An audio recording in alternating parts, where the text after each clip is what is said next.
Commutify presents Between the Lines with Andy Keaton. Each week, we explore the challenging issues transportation demand management professionals face on their journey to transition commuters from driving alone to more sustainable, shared, and active commuting habits. Be sure to subscribe to hear next week's episode and check out our exclusive commuter playlists on Spotify. This is Between the Lines with Andy Keaton.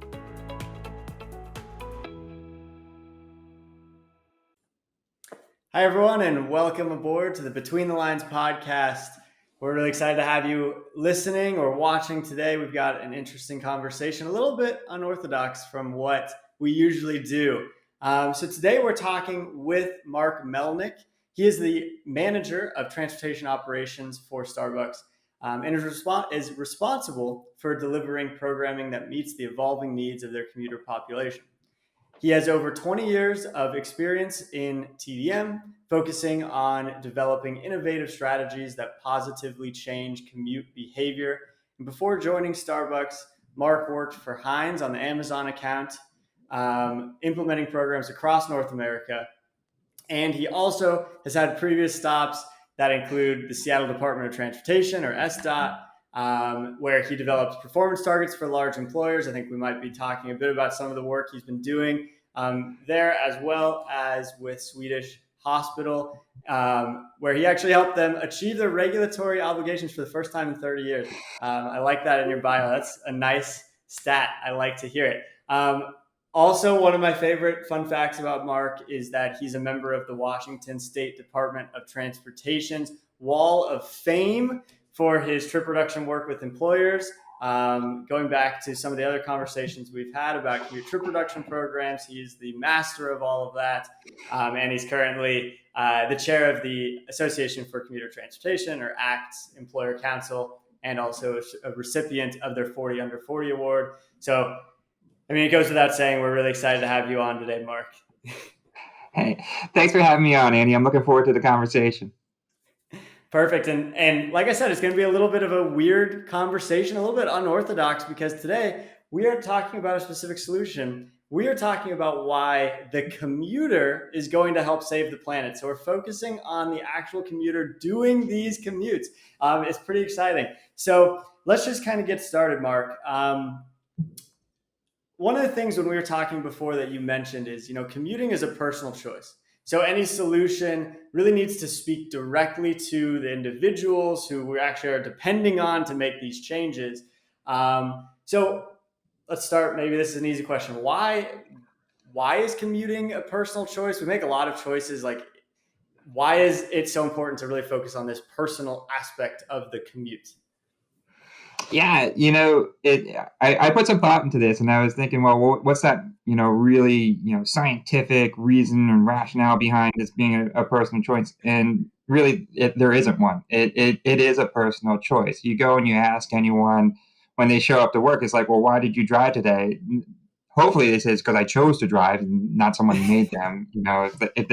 If you venture into waters where they're like, the devil made me do it, then it's no longer a commuter question. But like. It really gets down to it's an individual's choice on how they get to and from one location. Now, the key to that, though, is what's the influences on that choice? What's going on in that individual's life, or what's available to them to help inform them in making that choice? Or are they even paying attention to that choice when they're deciding to do that? Is it just something that they're on autopilot because it's a habit? But ultimately, like I said, the individual is the one that's deciding to take the action to make that trip. Yeah, and I think, there's certainly, particularly right now with the fact that people are starting to come back and have to remake the choice, the bigger habit forming choice of commuting for the first time in a year and a half. This is particularly relevant today. I don't know if people are just kind of stuck in their ways as much as they used to. So I think this is even more relevant now. But how? So you were saying the solution needs to speak to the commuter. What does that mean? How can a solution speak to an individual? It's got to make sense. you can't be like talking above the commuter and like, you need to do X, Y, and Z. I mean, there's only so much attention that you're going to have, or so much bandwidth that the individual is going to provide you to be able to talk to them. So you really want to make sure that you're at least putting forth a solution or an option that makes sense on a very basic level. And then from there, you can work with them in refining that and making it something that they're going to do it. They're going to make that trip. And like it's interesting you bring this up. It's like with people returning to work, this is the great opportunity for employers and commuters to reassess how they're going to get to and from work, or if they are going to work from home and have that as part of their work-life balance. That habit is a really strong pull and motivator for people. So whenever you're designing a commuter program, at least from an employer standpoint, you really look for those opportunities of moments of change. And moments of change are when people are between what they were doing and going to something that they will be doing. So either they're moving to a new location, changing jobs, different family situations. Those are periods of change that from employers, you only had certain windows that were infrequent.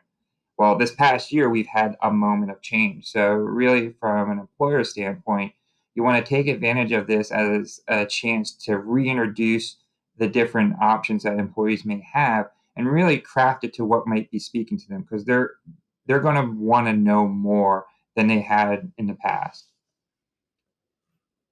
Yeah, I like that. I think that makes sense. It's yeah. I mean, that's pretty interesting. So we're saying we want to make sure, as an employer, as some sort of commute manager, that we've got the programs in place that help speak to the commuters' problems, or solution or situation that they're in right now. And that makes sense. So one of the things, though, that I feel like kind of comes up when we talk about this is, you need to actually be able to get to the core of the problem here that a commuter is facing. And I think, like, one of the things that you said before we got on as well is that you need to build these programs that kind of foster strong relationships with the commuters. Can you elaborate a bit more on that? Like, what does that look like from a manager's perspective, or from an employee transportation coordinator's perspective, or whoever might be putting this together? How do you build the programs that actually are fostering these relationships, and having people really consider these alternatives outside of, let's say, driving alone? Yeah, and this goes back to like, well, if a commute is a personal choice, then you're not going to make a personal decision with someone you don't already have a relationship with, or someone that you trust. So what I like to talk about is that you need to be able to provide a platform or a forum to be able to have conversations to help people through the change curve of getting to trust. And it's really a three-tiered process. And those who are familiar with me have heard me talk about this. But the first tier is really being relevant. So when you're talking to an individual, you want to make sure that you're putting out information that's relevant and is something that the person wants to know. I mean, if someone's driving to work, they're not going to want to talk to you about different bus schedules necessarily. You want to start the conversation with that individual about, well, what's the traffic situation like? Where's parking? What's the cost in that? So you start to establish a relationship with that individual on something that's relevant to them.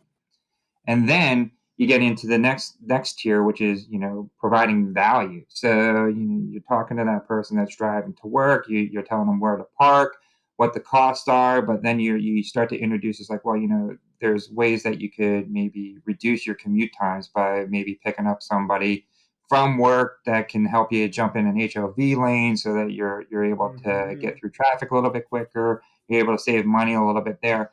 And this is how you do it. Like, you don't say this is a great option, but you need to say, like, this is a great option and this is how you do it. So now you've established that you have some relevant information, some credibility. You're adding value to the conversation so that you're now engaged with that individual. They're listening to you, and hopefully what you're providing them is something that they're like, yeah, this guy or this girl, they know what they're talking about. So that further down the line, you get to that next tier, which is like the holy grail of everything, and that's trust. And if you've been able to establish trust with the commuter, then they're going to listen to you more than themselves necessarily about a situation. So they may not have been willing to try something new because it's unknown, but because you've already established a relationship with them, that you've had that credibility, you add value to their conversation, they can trust you with a recommendation to try something different. So helping the commuter through that curve to get to that level of trust is really what you want to do, and know that it's a process, and it starts with not telling someone who drives every day, like, stop doing it. It's like, well, yeah, you drive every day. This is what you want to know, and this is how we can help you. I think that's a really, I think those three things: relevance, value, trust, um, really do get at the core of this conversation, which is we need commuters to, you can't get to the trust part without first starting with relevance and value.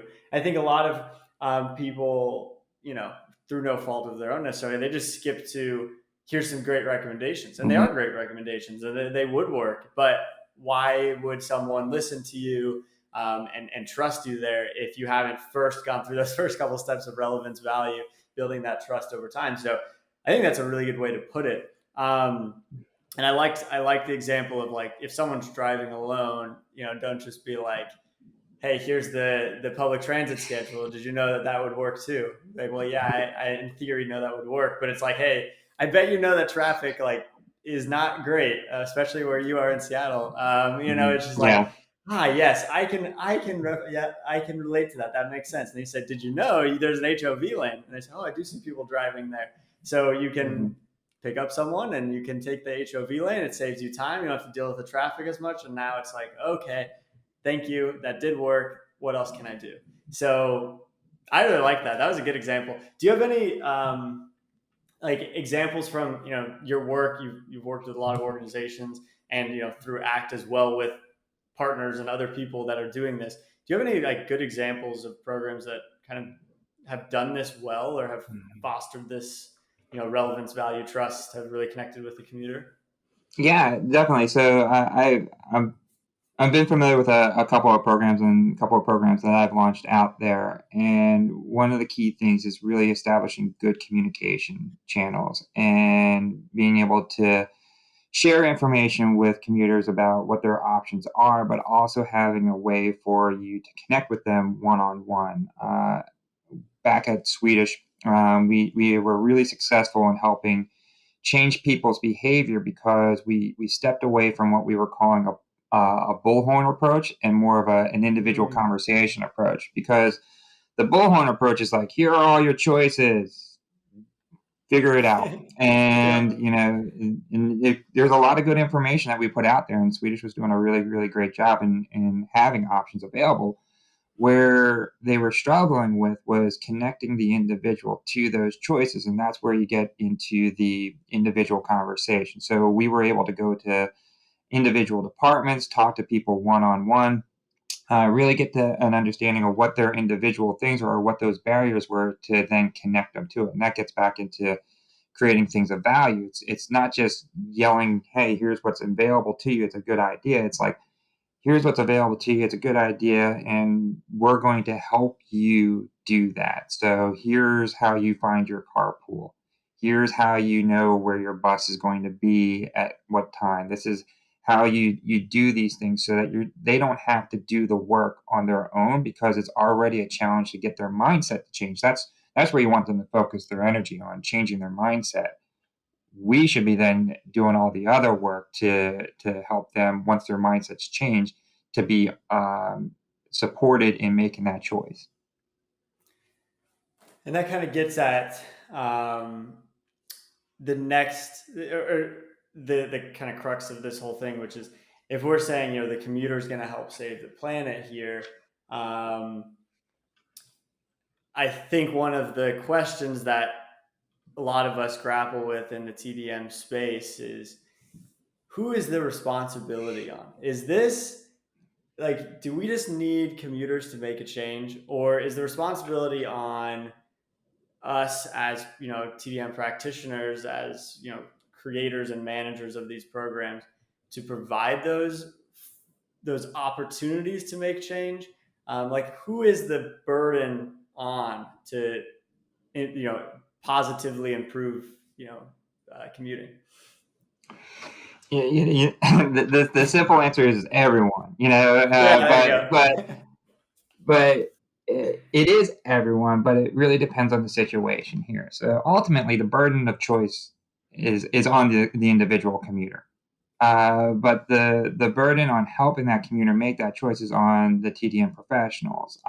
The particular burden on an employer is dependent on what their individual employer goals are, and then the burden is to help achieve those goals and incorporate the commuter into it. So when it comes down to who's responsible for it, everyone's responsible at any given point in time, and depending on what the goal is. And so you want to make sure that the commuter is supported so that they're able to handle the burden of making that choice. So really, everyone's responsible at the end of the day.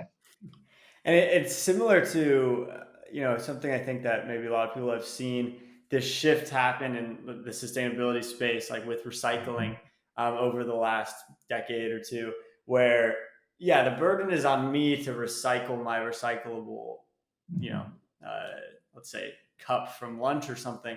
But one, there needs to be a recyclable cup. So there's has to be a solution there. And that's what this podcast, we're talking about all these solutions that do exist. But two, it doesn't matter if it's recyclable. I mean, I think a few years ago, I was at, like, I don't remember where it was. I was at some museum and everything was compostable. I was like, this is great. And I went to go compost and there was no compost bin. And I was like, well, this is useless then. So what's the point of all this?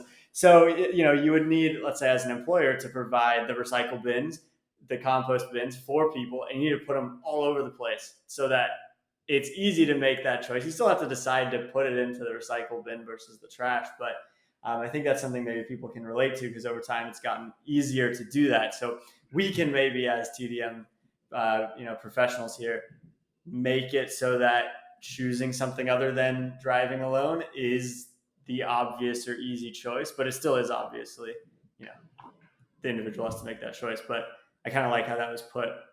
Yeah, Um, and just on that, it's like, yes, you definitely want to make sure that the things are in place, that you don't just talk about composting and then not have a bin. You need to have the bin, but yep. the key there is the education component of it. Mm-hmm. So you could put the bin out there and everything could be compostable, but if you don't educate the individual, the end user, on how they're going to take the compostable thing and put it in the compost bin, then you're not going to really accomplish your goal. So it's very much a complete process here that is held together. Like, the handshake is the communication between you and that commuter to help them make a choice and connect to the option that's available to them.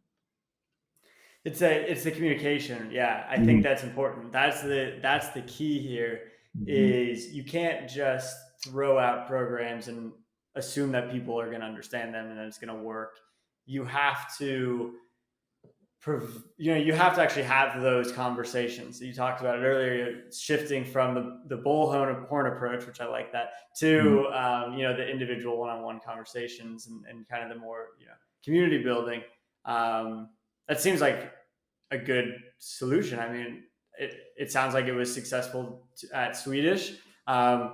Is this the key? Like, is it really come down to communication? Is that the kind of the key thing that any organization can do? If they need to do one thing, it's just focus on communication and improve that piece. Yeah, because communication is the education. So that's what's really needed. And, in honor of Indiana Jones and the Raiders of the Lost Ark 40th anniversary, let's use the example of when, the Germans are digging in the desert, right? They're Yeah. digging in the desert. It's this huge operation, railway cars, like hundreds of thousands of guys just digging in the sand, looking for this lost ark. And it turns out that they were digging in the wrong place because they didn't have all the information available to them. So then Indy comes in, he's like, I'm aware, I'm awesome. I have all the information and I know where to dig. So like the Germans were in there for, I don't know, however many months digging around for the lost Ark. And then Indy shows up and is able to find the Ark in a day because he knew what to do. So yeah, if you had to invest in what's going to be the quickest way to success, it's going to make sure that you're educating your commuter population on what they need to do. And, that's the key, because it's, again, on the individual to make that choice. You're not going to be showing up in the morning, knocking on their door saying, go take the bus. But what you're going to do is make sure that when that person gets up in the morning, that they have all the information in front of them to make a decision to take or ride the bus that day. So in other words, be Indiana Jones, don't be the German archaeology team. I feel like this is one of the reasons we brought you on, Mark. I mean, only you on Between the Lines that we're going to start talking about Raiders of the Lost Ark. But it really is. It's a perfect way to think about it, because it's true. It is true. I mean, no one's just going to jump into a van pool without knowing anything about it, without having that conversation with people who do it and kind of understand the benefits, understand what it looks like. Just providing it is not quite going to get there for you. I think that's great. And honestly, I think that might be I think that's a really good place to kind of stop here, because I don't know how you could get better than Raiders of the Lost Ark. So it's an awesome movie. It is. I didn't even know it was the 40th anniversary. Wow. Yeah, we're old. That's pretty fun. So yeah, let's just move into our final question here. We've talked about a bunch of different things. We're kind of talking about here, like I said, it's an unorthodox episode. We're talking about the commuter and why the commuter is going to help save the planet, but we're really talking about why we can help the commuter save the planet, or how we can help the commuter save the planet. But just to summarize what we're talking about, can you tell us in just a couple of sentences why this approach, why the commuter is going to help save the planet? Yeah, absolutely. This approach is going to help save the planet, because this is going to help the individuals that need to make those changes that will save the planet make those changes. So I'm not going to save the planet on my own, but hopefully a number of people, or a lot of people, or everyone out there who make collective decisions to about how they're going to get to and from work will have a positive impact. We're not talking about everyone giving everything up that they've used to do, or switching from driving to biking. This is about collective accomplishments of individual choices. So really making meaningful change by gaining on the margins, and then as a whole, we can make that change that we need to see. So really, that's why you want to focus on the commuter. And the only way you're going to get the commuter to do anything is if you start listening to them and giving programs that they want. Well said, Mark. That's really well said. I think I'm glad we've had this episode. It really gets at the core of this whole question of how can we save the planet using the commute as the mechanism to do it. Everyone who's listened so far, thanks for listening. Make sure you watch us talk as well on YouTube, and go subscribe to our email list at betweenthelines.io. We'll send an email out every week with just some more information from the conversation to kind of learn a bit more. And make sure you follow us on whether it's Spotify or Apple Podcasts or Google Podcasts, wherever you listen to podcasts. Give us a like or a rating. It really helps. And come back next week, because we're continuing to talk about those solutions Mark alluded to. You need to have the conversations, understand what's needed, but then you need to actually have something to provide to them once it's there. So keep coming back and listening about that. We're having some really interesting conversations. Mark, we have one final question for you, like we do with everyone. We're building this Spotify music playlist for the few of us, or the many of us, who unfortunately have a longer commute than 24 minutes. So can you tell us what song or songs you want to add to that playlist? Oh man, that's a good question because like with my commute, there's always a soundtrack involved, whether I'm walking, bike, and take the bus, or even driving to work. But if I had to pick one song, I think you're up in Canada, right, Andy, right now? Yeah, yeah, All right, all right. yeah. I want to give a nod to all of our friends, our neighbors to the north up here, and say that right now the song I'd pick is "Head by a Century" by the Tragically Hip. Nice. I like it. I like the nod. Thank you. Appreciate it. Just moved to Canada, so I can't claim, I can't thank you on behalf of all Canadians, but at least on behalf of this temporary one, I appreciate it. I, I think being a fan of the Tragically Hip is part of like the whole like citizenship like Yeah, test, you right? can't. Yeah, Like it's you like have to question prove, one. man. It's Yeah, like, do that's you like exactly the right. hip? Yeah. It's true. It's true. Just doing some Canadian education here. I like it. Perfect, Mark. Thanks for being on. Everyone, thanks for listening or watching, and we will see you all next week. Thanks, Mark. Thanks, Andy.